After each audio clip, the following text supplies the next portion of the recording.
What's good, y'all? It's the Demouchets React, and we're back with another video. Who we got today, C? Today we're back with another American reaction. So excited about this video. If you're new to us and we're new to you, make sure you scroll down, hit that subscribe button, and turn on the post notification bell because we're on the road to 200K.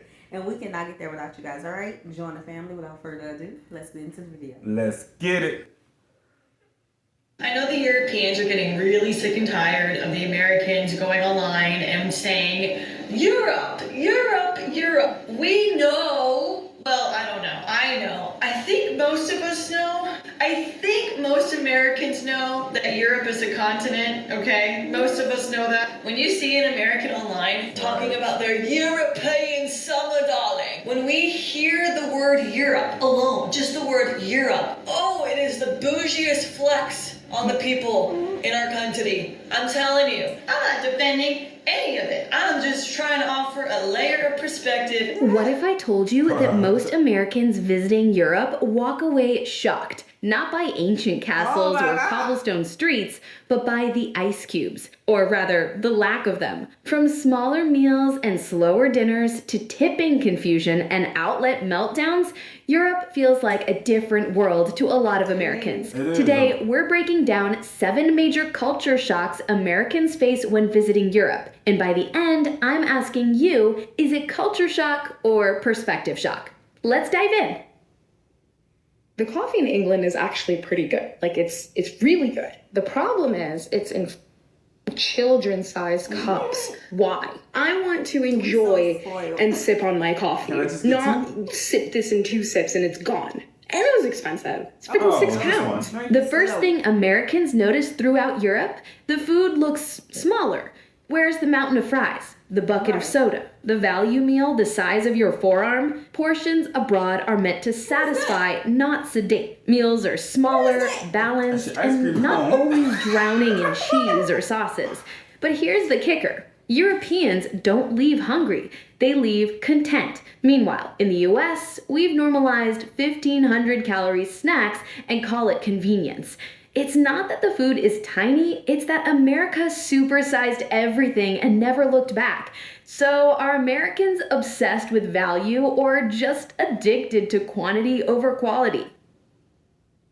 Alright, quick question for Europeans. What's your beef with iced coffee? Why can't I find a cold brew anywhere? How come when I ask for you to put ice in my coffee, you look at me like I'm covered in vomit? Or you put 1 ice cube in there? There are 3 ice cubes in this. As far as I'm concerned, this is a hot coffee. Nothing confuses Americans more than ordering a Coke in Europe and getting bare... Cause what's wrong with one? Why y'all giving the people one? Like y'all don't have it automated. Well, I'm pretty sure y'all. I don't know what y'all do. Honestly, I can't say I've heard the show. Cause why y'all giving the people 3 ice cubes? Where are ice cubes coming from? An ice tray? Right. Now, if it was coming from an ice tray, I understand. You know, it's only about 10. Yeah. You gotta wait for something to freeze. Right. You know what I'm saying? You gotta get something, you gotta come back later with your cup. Yeah, that's not it. But you know what? Honestly, I don't even trust ice from restaurants and stuff. Because how often do you clean it? I did see some videos where machinery filters out the cube, but the inside of the filter is never clean. Because somebody didn't clean it. Yeah, boy, that's nasty. Yeah, so in that case, don't worry about it. Just put it in the refrigerator. 3 sad ice cubes. In the US, we want drinks practically frozen solid. In Europe, ice is almost offensive. There's logic behind it. Some Europeans believe ice waters down flavor, and they don't want to pay for frozen water instead of drink. But for Americans, a warm Coke feels downright criminal. Getting iced coffee in Europe is basically a scavenger hunt. Most cafes just don't serve drinks over ice, so your usual iced latte might not exist. When you ask, you often get a confused look, or a tiny splash of milk in a glass at room temperature. For Americans used to ice-cold caffeine on demand, it can feel like a full-on morning crisis. Could you survive a European summer without your daily iced coffee fix? Or is that a non-negotiable? This isn't just about ice, it's about mindset. America loves fast and cold. Europe prefers slow and intentional. Is the obsession with ice about comfort or just another American habit we can't shake? Okay, a huge difference between Americans and Italians when it comes to food is that Americans do not slow down and Americans basically don't stop moving. I mean, perfect examples are that we constantly walk around with like a gallon of water. Our Starbucks coffee is constantly with us. This is stuff you never see in Italy. But even food in general, like we eat anywhere. Like you see people eating in their car, you see people eating at their desk at work, you see people literally eating as they're walking down the street, you see people pulling snacks out of their purse. This is stuff that you see way less when you're walking the streets in Italy. Let me give you a funny example that I didn't even realize this until my husband told me. He's never went to Starbucks and put the lid on his coffee. First of all, he's usually ordering an espresso, but sometimes he will just order a small coffee. He never puts that lid on it. He's never even drank out of it before because he doesn't move with his coffee. Italians either stand there and have their espresso or sit down and have their espresso, but they're never like on the go. You definitely get the vibe in Italy that eating is a relaxing thing, drinking is a relaxing thing, a time to socialize, sit down. And in America, for most of the day, most people are like just trying to get some food in. The only food that I really commonly see Italians walking around with would be a gelato after dinner during their after dinner stroll. Comes to food, if you want to do it like an Italian, just slow down and stop moving, unless it's a leisurely stroll. In America, you sit, order, eat, pay, leave. In Europe, you sit, talk, linger, enjoy. Dining in Europe isn't a transaction. It's an experience. Waiters don't rush you out because turning tables fast isn't the goal. And here's what really blows Americans' minds. You have to ask for the check. It's not just slapped down after 10 minutes. Because to Europeans, that's rude. But Americans, we get anxious. Where's the waiter? Why is no one ringing the bill? That's not bad service. That's time to make memories. Would you rather have fast, efficient service or slower social That meals? was time to go. Tipping culture in America versus Europe is so crazy and so different. Tipping in the US is basically required. The percent is rising every single time I go out. Like, it's actually crazy that I usually would leave 20% tip if they're good and like 15% if they're not so good. I have been seeing 25 starting, 30, 35. Huh? 35%?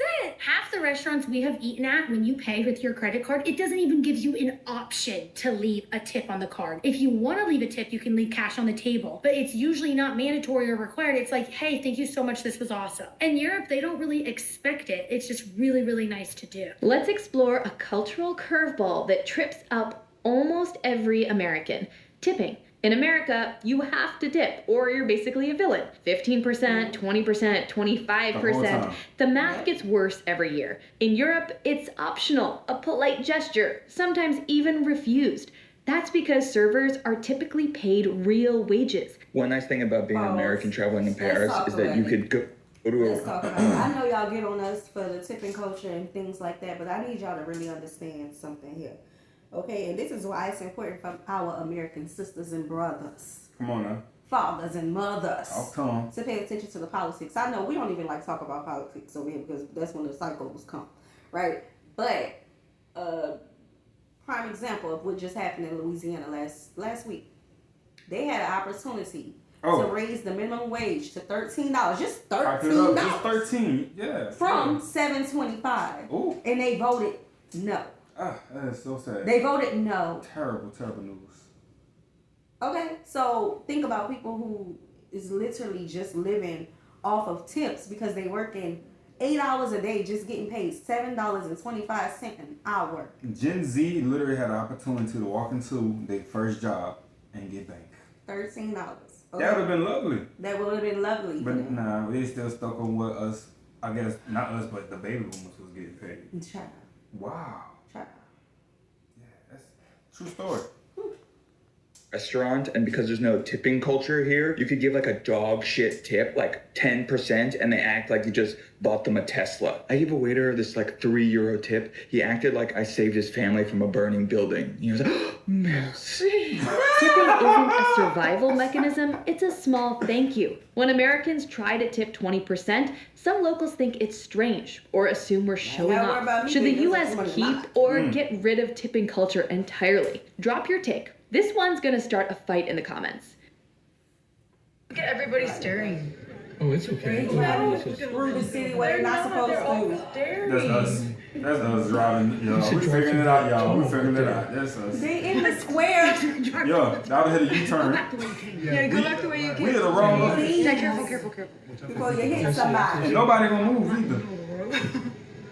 They already shaking their head. They saying that's the Americans. I could. No, just go right here. No, please. Would y'all come and knock on the car window for stuff like It's right this? there. American roads are typically wide and built for comfort. Straight, spacious lanes, massive parking lots. European roads, on the other hand, can be another story. Narrow streets and cars that look like toys, parked by small curbs. Parallel parking on a street with barely enough room for a bicycle, that's basically a European rite of passage. Traffic rules can be confusing too. Different signs, different speed limits, tolls, and more. But Europeans argue all of this makes them better drivers. More precise, patient, and aware. Who do you think are better drivers? Americans or Europeans? And while you're at it, what's the wildest driving experience you've ever had abroad?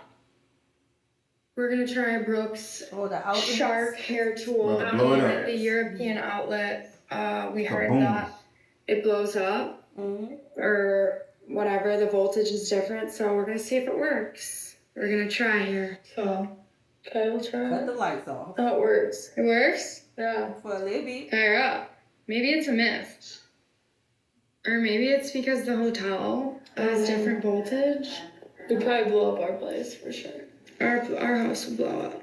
Oh yeah, look at that. Every American in Europe has had that same meltdown moment. You pull out your phone charger and it doesn't fit. Welcome to the world of different outlets. Most of Europe uses 220 volts instead of 110, different shape, different size, different system. And every time Americans think, why can't the world just pick one? But Europeans argue they picked first. The US just never changed. It's one of those perfect metaphors. America built its own system, refused to adapt, and now acts confused when the rest of the world doesn't match. Should the world agree on one universal outlet or keep their national systems?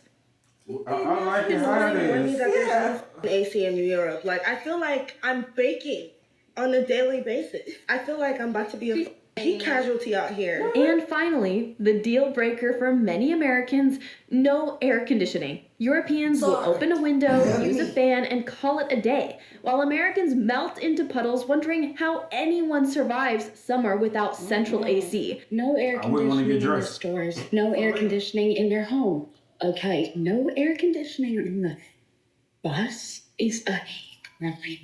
I can't understand why it is this way in Lucerne. I am melting. But here's the thing. Buildings are older and constructed with thick walls designed to naturally regulate temperature. Energy costs are higher, and there's more concern about sustainability. Meanwhile, Americans crank AC year-round and freeze themselves in July. So when Europeans visit the US, they're the ones shivering. Be honest. Could you survive an entire Euro summer without AC? No. Nah. So, after all this, who's really strange? Europeans with smaller meals, slower dinners, and no tipping? Or Americans who need everything bigger, colder, faster, and more convenient? Maybe neither. Maybe it's just two versions of comfort. One built on efficiency, the other on experience. But here's what's undeniable. Americans travel expecting the world to feel like home. And when it doesn't, they think the world's broken. What's the biggest... Hey, we're going to stop right there. Make sure you guys go check our channel out. Yeah, it could be perspective, but at the same time, I think that's like one of the locations I would struggle with. Oh, that's why you gotta know. The roads are too small, Okay. so if I do get crazy on the road, I want to drive. I have to figure out how to get between these tight cracks. Oh no. The ACs and the situation with the bus. A lot of people on the bus, and it's hot. Yeah, well, Everybody got a bad attitude. Give me the window seat. Give me the window seat. Pop that window open. Yeah. No, that's why you gotta know where you're going and the different types of things that they deal with there. We would never do a European summer. I know I just said never, and you're never Probably supposed would. to say never. Probably would though. I'm gonna make sure we have AC If everything in the jumping, house where we going. Oh yeah, 100%. But if everything jumping around the summertime, I'm gonna see us pull up. 100%. I would not survive the whole summer. And I would be the one to still ask for the bill. Do you remember that time when I was pregnant and the whole neighborhood lights went out in the summer in Texas? Do I need to be reminded? Baby, I like my AC. That's the one thing I'm. Nope. Big on the note. Big. All right, y'all. We hope you guys enjoyed this video with us. Be sure to subscribe. We'll see you soon. Peace.